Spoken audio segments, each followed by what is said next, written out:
windows, all of them. It's around 5 p.m. Jason had just come home from work as a crane operator and headed back out to do some errands. Then, in his rear view mirror, the dreaded flashing lights. What's up, my man? The interaction with Jacksonville Sheriff Officer Sean Lowry starts out uneventful, the two men discussing why Jason's been pulled over. No one has any idea of the drama about to unfold. He blew that red light. The light was yellow and turned red when I went out there. It was red when you blew it. It was yellow. Okay. Well, I saw it. It was red. So. He pretty much squashed it from there, and he asked me did I have, driver license and registration. Hey, you got a valid driver's license, proof of insurance, all that good stuff? And I told him yes. Then before I was able to give him that, he asked me did I have anything crazy on me. You got anything crazy in the car? Yeah. What do you got? A gun. You got a gun? He asked me where it was. I told him it was on my waist side. Jason is carrying a legally registered firearm, which he immediately discloses to Lowry. It's on you? Okay. As long as you're cool. And... Oh, I'm chill. No, man, I appreciate your honesty. Mr. Arrington was lawfully carrying his firearm, and there was no threat to their safety or the safety of anyone else. I didn't argue back or anything. I just did what he told me to do. I figured I was in good hands. So you have concealed carry and all that good stuff? All right, you're not a convicted felon, right? Nothing? No, so what we're gonna do is, just for my safety, your safety, I'm gonna have you step out, all right, fair enough? And we're just gonna remove the pistol from you, and then we're gonna run your license, make sure everything's good, and I'm gonna send you on your way. In the meantime, two other officers from the Jacksonville Sheriff's Department have been called in to assist. One of them, Officer Mindy Cardwell. He's very compliant. He does have a pistol on him, so we're gonna take him out from that side, remove the pistol, and we'll go from there. Get out? Yeah. By the time Officer Lowry makes it over to the driver's side, Jason's out with his hands up on the car, and Officer Caldwell is struggling to remove the gun from its holster. I appreciate that being very honest. Oh, yeah, all right. When suddenly, You okay? Hey. Put the gun down. Put it down. You okay? You got shot in the leg. despite a bullet ripping through his lower right leg, Jason manages to keep his hands up on the truck. He knows if he lowers his hands, the officers might think he opened fire, a situation that could easily escalate. At first, he's unaware of what just happened. When the gun went off, I didn't know if it was me until I actually looked down. It was like a immediate, like a throbbing pain, and I felt like heat. But then it was like a metallic taste that you can taste. You know, my body started, like, I leaned forward because it felt like I was passing out. Sitting on the knife with a gunshot to his leg. That's when the officer, he guided me. He told me to hold on to his shoulder. And, you know, he helped me around the backside of the truck to lay me on the ground. Tourniquet, tourniquet. I got it.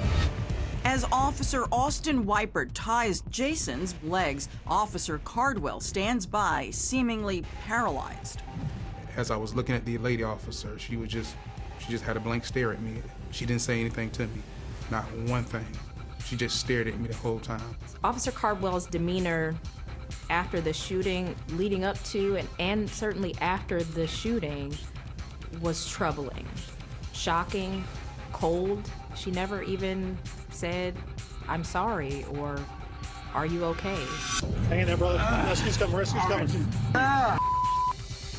Seeing the blood keep coming and coming, I didn't want to die out here, you know, because I didn't know how bad it was. It's not easy. It's not easy to cope with, you know. Jason Arrington is lucky to even be standing. It's just something that I have to deal with, and I'm dealing with it every day. He took True Crime News back to the scene of the shooting accident with his attorney, Kay Harper Williams, recounting the events of a routine police stop that went tragically wrong. You okay? Hey. Kind of blacked out, and then I came back, stood up. The other officer that was behind me grabbed me. He walked me over here onto the ground. Hang in there. And then that's when a lady officer kind of like just stood there and stared at me the whole time with a blank stare. Officer Mindy Cardwell comes over at one point to assist her colleague, but the damage is done. Present for this interview is Officer Cardwell. Within days of the incident, Cardwell is interviewed by the Jacksonville Sheriff's Office Internal Affairs Unit. The nature of this investigation is an allegation of incompetence.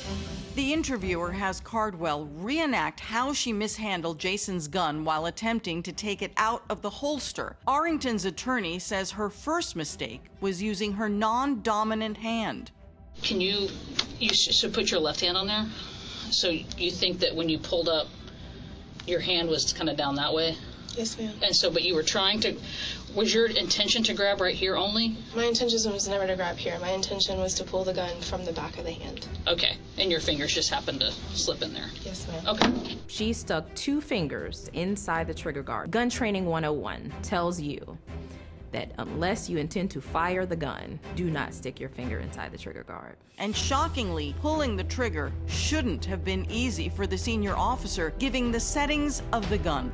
The range testing done by the police determined that his specific firearm required 6.5 pounds of pressure to pull the trigger.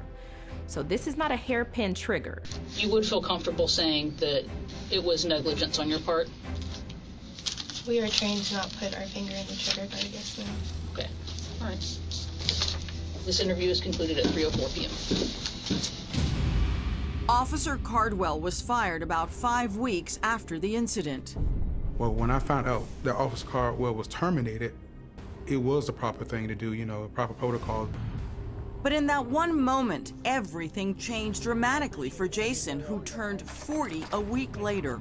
A lot took place at that moment when it happened. You know, it just, everything just was like a big flash. You know, I saw my whole future. I'm like, man, it's just going down the drain for what I worked so hard for, you know. He now walks with a cane. He is a crane operator. He has a physical job. In other words, we believe that his future employment endeavors have been hampered by this injury. The psychological effects have been just as difficult. Jason is in therapy to deal with the PTSD. Just to see stuff still surface, the news, the web, social media, it's all triggering. I mean, talking about it now, it bothers me. It bothers me a lot, you know. I just try to, you know, deal with it. And now Jason worries the fired officer could move to another police job. In the meantime, his attorney plans to sue the Jacksonville Sheriff's Office.